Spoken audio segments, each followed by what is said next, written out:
All right, next I would like to introduce Jason, who is going to be introducing Nick as the next speaker.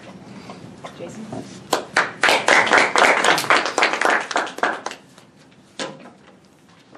Nick is working on project number 5, Your Body Speaks, the objectives of which are to use stance, movement, gestures, facial expressions, and eye contact to express your message and achieve your speech's purpose. Secondly, make your body language smooth and natural. Nick has a couple of personal objectives as well, along the lines of utilizing those body movements and utilizing facial expressions, but also wants to focus on eye contact and speaking directly to the audience. Nick has had his private pilot license for 13 years, and that's something when I got this I would never have guessed, by the way, not for any particular reason. He's flown over 100 hours in small single-engine airplanes around Tampa and Denver. He loves the challenge, the freedom, and sights of flying, and it's one of his most enjoyable pastimes. Ladies and gentlemen, he's your treasurer. He's your sergeant at arms. Please welcome Nick Cox to deliver project number 5, our first solo flight.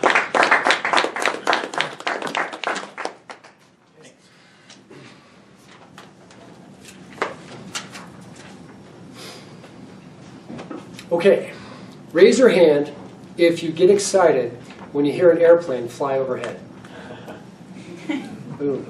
Kindred spirits. Awesome. Nobody else sticks their head out the window of the car trying to figure out what kind of plane it is up there? All right. How about this one? Raise your hand if you enjoy spending your Saturdays down at the airport, talking to the pilots, checking out the planes, talking to the mechanics. The only one there. That's me. I am fascinated by airplanes. Always have been.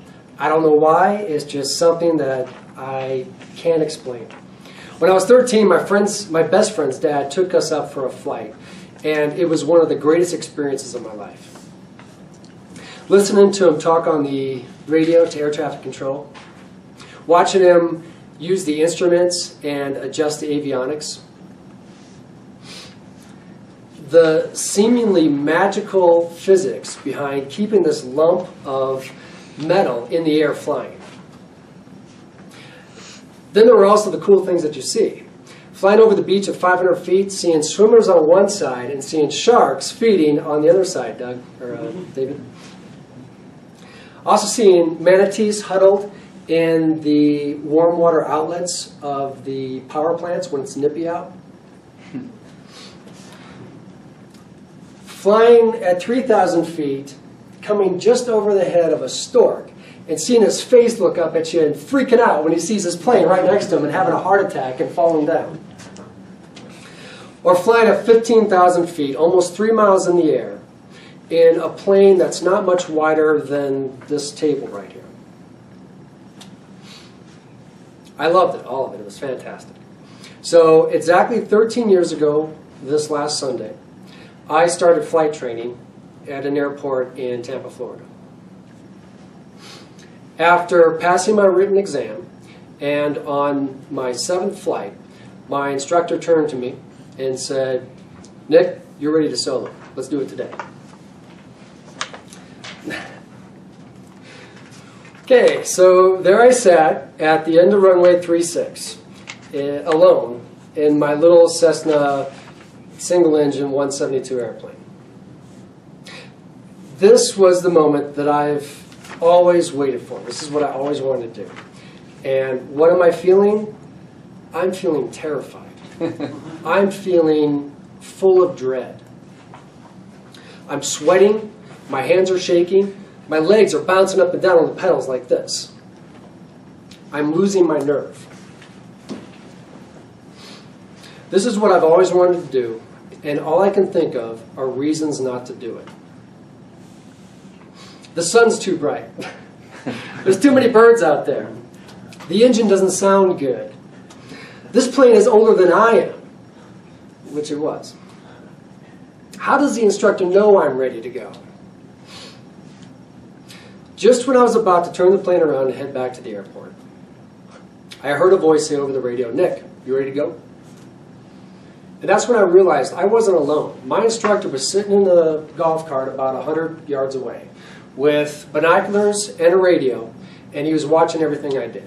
And I didn't know at the time, but my fiance was sitting right next to him watching it too. It was kind of a surprise for him. I took a deep breath, I stopped shaking, and I was ready to go. I could feel the airplane again. Goose was talking to me. And I was able to go through the steps just as I had practiced. All right, so I'm the airplane.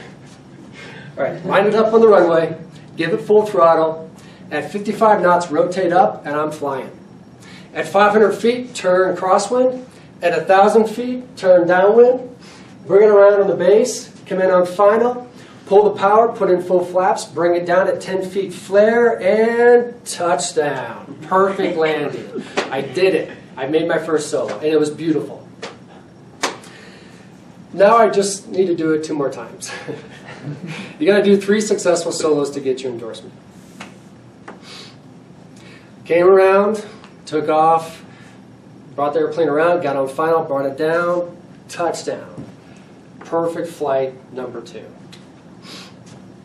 I'm feeling confident. I got this. My instructor comes on the radio, says, "Nice job, Nick. 1 more. Bring it on in." Then came my 3rd attempt.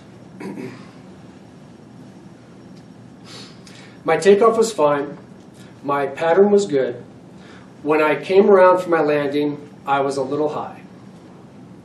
Normally, I would just go around. It's not a big deal. It takes about 15 minutes, costs about $10 in fuel. But it's a little embarrassing. I'm feeling confident. I just did this twice. I can, all right, let me try something different. I've seen my instructor do this a couple of times. I'm going to try to slip it in. So let's see. Put in full left rudder and full right aileron. Okay, I'm looking at my altitude and it's dropping. It's working. I'm slipping it in. The problem is I forgot that 3rd vital step, to drop the nose. And while my airplane is losing altitude, it's also losing speed. And I don't notice that my airspeed indicator is dangerously slow. It's out of the white arc. I also don't notice that I can't hear the wind blowing over the wings anymore. What I do notice is this loud, annoying, angry sound coming from the horn. What is that noise? That's my stall horn. And it's letting me know that I'm about to stall the airplane and fall out of the sky. At 400 feet, there's no recovery. I'd have just enough time to wonder what the hell I did wrong before I smashed into the ground in a fiery, mangled death. And the tragic part was my fiance would have seen the whole thing.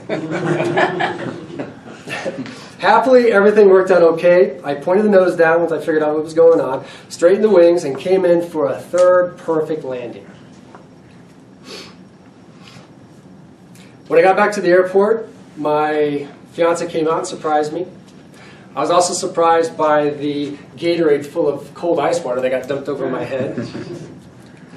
And I learned a valuable lesson that day. Don't get overconfident. A few months later, I successfully got my pilot license. Picture of me all happy. As Jason said, I now have over 100 hours above Tampa and Denver. In 13 years of flying, that was my only close call. I've taken over a dozen friends up for flights, and I really love sharing my excitement of flying. So let me know if anybody's interested in going flying. Who knows? Maybe it'll lead to your own first solo flight. Thank you.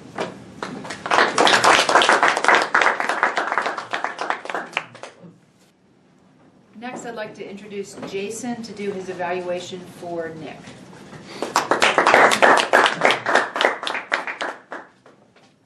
Nick, great job on your speech for Your Body Speaks. One of the first questions they ask in here is, was the topic applicable for your body speaks type speech? And I think you picked a perfect topic for that, flying airplanes. And you found lots of different ways to use body, gestures, and movement and everything within that speech. So good job. You seemed very well prepared. And that was reflected in kind of how smooth your speech was as you went through it. And the way you were able to deliver it, which seemed very confident, very good volume. It was overall, seemed very well prepared. You had good manner, which I already just told you. Your posture seemed pretty natural and poised and balanced. You weren't slouchy or anything like that, so good job with that. The gestures you used throughout your speech were done well for the most part. So you used them to exemplify a lot of different things, from emotion to, you know, I was sweating sort of thing, to when you're flying a plane and placing things physically. So you use gestures in a lot of different ways in your speech.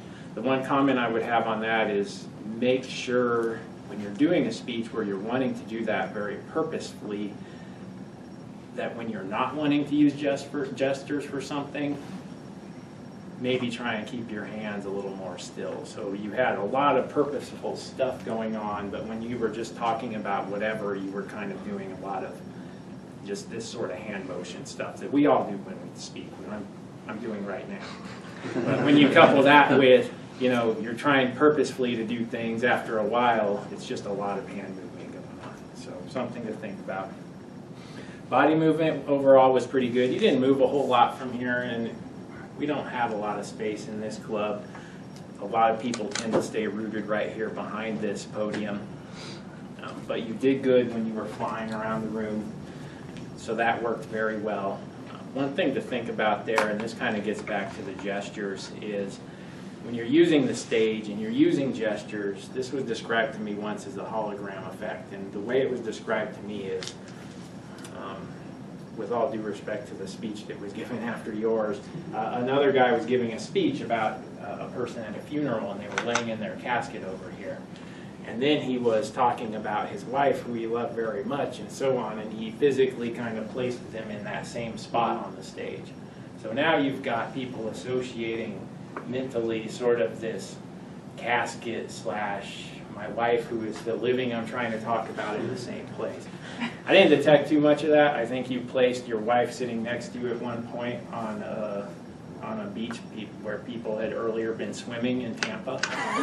So, but it is something to think about when you're kind of physically placing things on stage. You had a lot going on, so I don't think it really had a huge negative impact. Eye contact was good. You tend to look up over in that corner a little bit still sometimes, but I think it was better than what I've seen before. Your speech organization was great. You started off with questions for us, which is always engaging. It was all personal story. That's always engaging. You went right into, from the sights when flying, into learning about flying and all of your solo flights, and you even threw a little lesson in there about being overconfident, wrapped it up at the end. Overall, great speech. Learned a lot. Good job.